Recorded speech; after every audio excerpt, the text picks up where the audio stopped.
എൻ്റെ പേര് Sreenath SY civil. സുബേ sir ഇപ്പോൾ കുറച്ചു മുന്നേ പറഞ്ഞിരുന്നു, ഒരു ഇംഗ്ലണ്ടിലെ ഒരാള് 25 വർഷം കൊണ്ട് 250 പേരെ കൊന്നു. അയാൾക്ക് നൽകിയത് വെറും ജീവപര്യന്തം എന്നാണ് പറഞ്ഞത്. അത് കുറഞ്ഞു പോയി എന്ന അർത്ഥത്തിലാണ് എനിക്ക് തോന്നിയത്.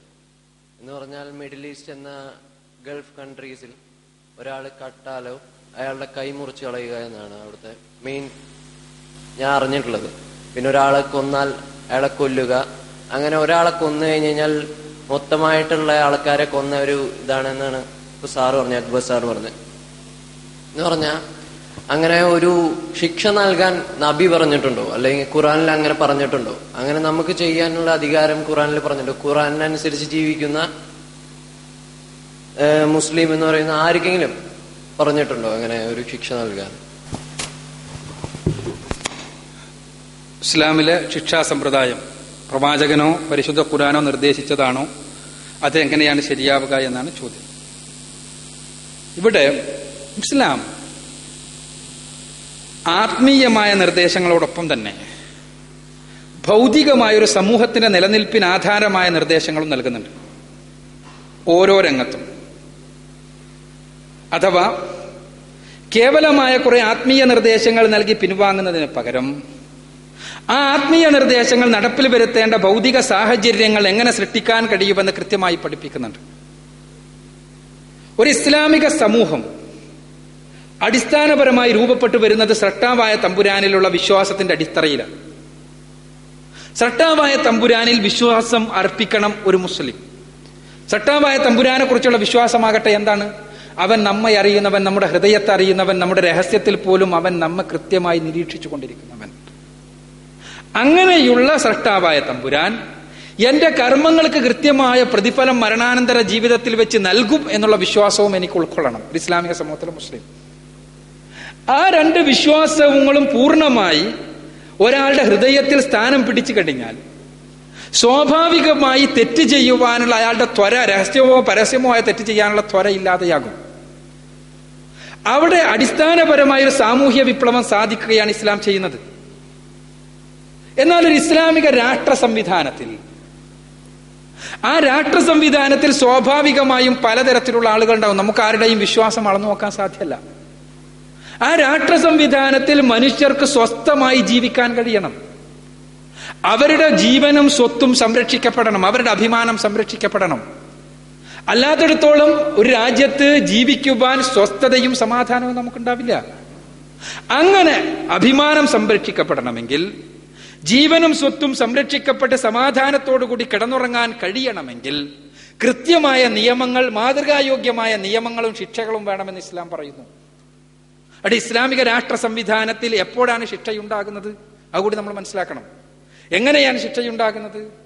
ഒരു കൊലപാതകി കൊല ചെയ്തു എന്ന് തെളിയിക്കപ്പെട്ട് കഴിഞ്ഞാൽ ആ കൊലയാളിക്കെതിരെ ശിക്ഷ നടത്തുവാൻ ഉള്ള കൃത്യമായ സംവിധാനമുള്ളിടത്ത്, എനിക്ക് എന്തെങ്കിലും അനീതിയുണ്ടായാൽ എനിക്ക് നീതി ലഭിക്കുവാൻ ആവശ്യമായ സാമൂഹ്യ സാഹചര്യമുള്ളിടത്ത്, പട്ടിണി കൊണ്ട് ഞാൻ കൊള്ള നടത്തുവാൻ ഒരിക്കലും നിർബന്ധിതനാകാത്ത രൂപത്തിൽ എന്റെ സമൂഹം വെൽഫെയർ എക്കണോമിക്സ്, ഇസ്ലാമിന്റെ സാമ്പത്തിക സിദ്ധാന്തത്തിന്റെ അടിത്തറ ഏതാണ്? വെൽഫെയർ എക്കണോമിക്സ് ആണ്. ഞാൻ അങ്ങോട്ട് പോണില്ല.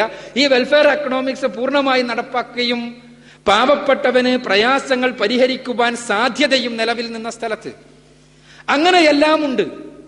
ഒരാൾ കളവ് നടത്തേണ്ടതില്ല അയാളുടെ പട്ടിണി തീർക്കാൻ. അയാൾ നീതി നടപ്പാക്കാൻ വേണ്ടി സ്വന്തം ആയുധം എടുക്കേണ്ടതില്ല. അയാൾക്ക് നീതി ലഭിക്കും രാഷ്ട്ര സംവിധാനത്തിൽ നിന്ന്.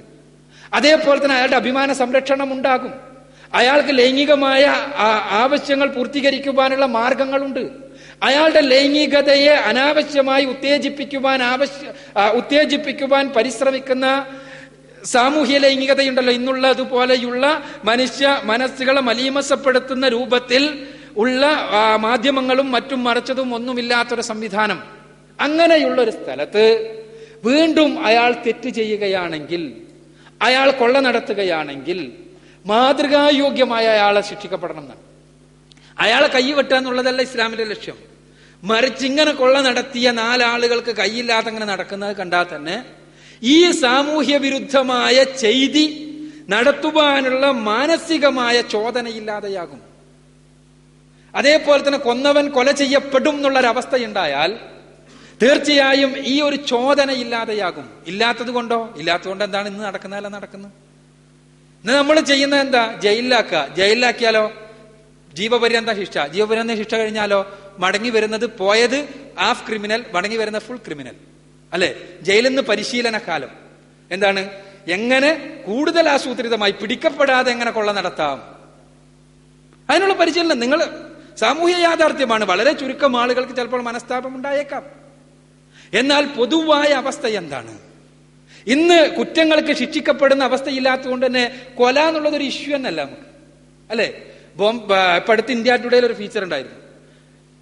ബാംഗ്ലൂരിൽ കേവലം ചില്ലറ കാശുകൾക്ക് വേണ്ടി സ്കൂട്ടറിൽ പോകുന്ന ആളുകളെ ഫോളോ ചെയ്തിട്ട് ആളില്ലാത്ത സ്ഥലത്തെത്തുമ്പോൾ അവരെ സ്കൂട്ടർ തള്ളിയിടുക. അതിന് പ്രത്യേകമായ പരിശീലനം ഉണ്ട്. അവർക്ക് തള്ളിയിട്ടിട്ട് കൊന്നിട്ട് പൈസ ചിലപ്പോൾ കിട്ടുക 100 രൂപ 200 രൂപയുണ്ട്. അതിനു വേണ്ടി 13 പേരെ നിഷ്കരുണം കൊന്ന 2 ആളുകൾ. എന്തിനു വേണ്ടിയാ കൊന്നതെന്ന് അറിയോ? അവർക്ക് സിനിമ കാണണം, അവർക്ക് അടിച്ചു പൊളിച്ച് ജീവിക്കണം, അവർക്ക് സ്മോൾ അടിക്കണം. അതിനു വേണ്ടി ഇതേപോലെയുള്ള ആളുകൾ മാതൃകാപരമായി ശിക്ഷിക്കപ്പെടണം. എങ്കിൽ മാത്രമേ സമൂഹത്തിൽ സമാധാനം നിലനിൽക്കൂ. ഇസ്ലാം പറയുന്നത് അങ്ങനെയാണ്. അതേസമയം ആ തെറ്റ് ചെയ്യുവാൻ പ്രേരിപ്പിക്കുന്ന സാമൂഹ്യ ഘടകങ്ങൾ ആദ്യം ഇല്ലാതാക്കണം. അല്ലാതെ വെറുതെ ശിക്ഷിക്കല്ല. അത് സാമൂഹ്യ ഘടകങ്ങൾ ഇല്ലാതാക്കലാണ് ഇസ്ലാമിന്റെ ആദ്യത്തെ പണി ഇസ്ലാമിക സമൂഹത്തിൽ. അതുണ്ട്. അങ്ങനെയെല്ലാമായിട്ടും വീണ്ടും തെറ്റ് ചെയ്യുകയാണെങ്കിൽ അവർ മാതൃകാപരമായി ശിക്ഷിക്കപ്പെടണം തന്നെ. അങ്ങനെ ഇപ്പൊ ഇസ്ലാമിക ലോകത്ത് അത്തരം ശിക്ഷകൾ നടക്കൽ വളരെ ദുർലഭമാണ്. നമ്മൾ അതും കൂടി മനസ്സിലാക്കണം. വളരെ ദുർലഭമാണ്. എന്തുകൊണ്ടാണത് നിങ്ങൾ പരിശോധിച്ച് നോക്കുക. നിങ്ങൾ സാമൂഹ്യ ഇന്നത്തെ കുറ്റകൃത്യങ്ങളുടെ വേൾഡ് ഗ്രാഫ് ഉണ്ടല്ലോ, എടുത്ത് പരിശോധിച്ച് നോക്കുക. ഇസ്ലാം ഒരു അല്പമെങ്കിലും നടപ്പാകുന്നു എന്ന് വിചാരിക്കപ്പെടുന്ന 100% ഇസ്ലാമികം എന്ന് പറയാൻ സാധ്യമല്ലെങ്കിൽ പോലും സൗദി അറേബ്യയെ പോലുള്ള സ്ഥലങ്ങളിലാണ് കുറ്റകൃത്യങ്ങളുടെ ഗ്രാഫ് വളരെ, ഇപ്പൊ ഇന്ത്യയിലെന്ന് പറഞ്ഞാൽ 90 ഡിഗ്രിയിൽ മുകളിലേക്ക് പോയിക്കൊണ്ടിരിക്കുക. അല്ല, നേരെ ഇങ്ങോട്ട് പോന്നിട്ടുണ്ട്. ആ രൂപത്തിലാണ്. 90 പോരാന്നുള്ള കോലത്തിലാണ് ഇന്ത്യയിലെല്ലാം കുറ്റകൃത്യങ്ങളുടെ ഗ്രാഫ് മുകളിലേക്ക് പോയിക്കൊണ്ടിരിക്കുന്നത്. അപ്പോ അതില്ലാതെയാകണമെങ്കിൽ കുറ്റകൃത്യമില്ലാതെയാകുവാൻ ആവശ്യമായ സാമൂഹ്യ സാഹചര്യം ഉണ്ടാകണം. അതോടൊപ്പം തന്നെ മാതൃകാപരമായി ശിക്ഷിക്കപ്പെടുകയും വേണം. അത് അങ്ങനെ അപ്പോഴാണ് ഈ ചോദന തന്നെ ഇല്ലാതാകൂ എന്നാണ് ഇസ്ലാം പഠിപ്പിക്കുന്നത്. അത് ക്രൂരമല്ല. അത് ക്രൂരമാണ് എങ്കിൽ അവർ ചെയ്യുന്ന ക്രൂരത നമ്മൾ കാണാതിരിക്കണം. ഈ 13 ആളുകളെ ക്രൂരമായി സ്കൂട്ടറിൽ വെച്ച് കൊന്നയാള്, അവരിപ്പോ ഈ 13 കുടുംബം അനാഥമായിട്ട്, ഈ 13 സ്ത്രീകൾ വിധവകളായിട്ട്, ആ 13 കുടുംബങ്ങളുടെ പ്രയാസങ്ങൾ കാണാൻ നമ്മൾക്ക് ഹൃദയമല്ല.